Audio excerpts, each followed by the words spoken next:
Hello everyone, আসসালামু আলাইকুম। আশা করি সকলেই ভালো আছেন।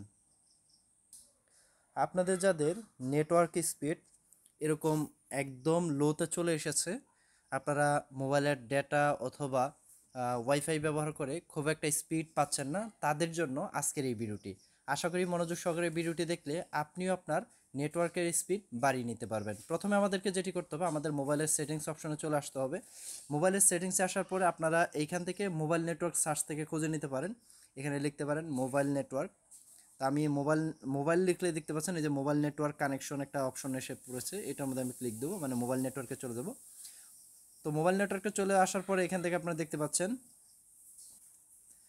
এখান থেকে একটু যদি আমরা নিচে আসি, এই মোবাইল নেটওয়ার্ক এই অপশনটির উপর আমরা ক্লিক করে দেবো। ক্লিক করার পর আপনারা এখান থেকে দেখতে পাচ্ছেন অ্যাক্সেস পয়েন্ট নেম, এই অ্যাক্সেস পয়েন্ট নেমটির উপর ক্লিক করে দেবেন। তারপর হচ্ছে আপনারা যে ইন্টারনেটের অধীনে বা যে নেটওয়ার্কের অধীনে আপনারা ইন্টারনেট ব্যবহার করতেছেন, সে যেমন আমি জিপি সিম ব্যবহার করতেছি, তার আমি জিপি ইন্টারনেট এটার উপর ক্লিক করে দেবো। ক্লিক করার পর আপনারা নিচের দিকে আসবেন। আসার পরে এখান থেকে একদম নিচে একটা অপশন খুঁজে পাবেন, সেটা হচ্ছে এপিএন প্রোটোকল। দেখতে পাচ্ছেন এই যে এই এপিএন প্রোটোকল, এপিএন টাইপের নিচেই এপিএন প্রোটোকল, এটাতে ক্লিক করার পর আপনারা আইপিভি6 করে দেবেন। আইপিভি6 করে দিলে আপনার স্পিডটি বেড়ে যাবে। এবার দেখুন আমার কিন্তু স্পিড কম ছিল। এবার যদি আমি কোনো একটা ভিডিও প্লে করি, তা আমি যদি এখানে একটা ভিডিও প্লে করি তাহলে দেখতে পারবেন, ওই যে দেখতে পাচ্ছেন যে স্পিড কিন্তু 785 কেবিবিএস, 1.2 কেবিবিএস অলরেডি কিন্তু উঠে গেছে।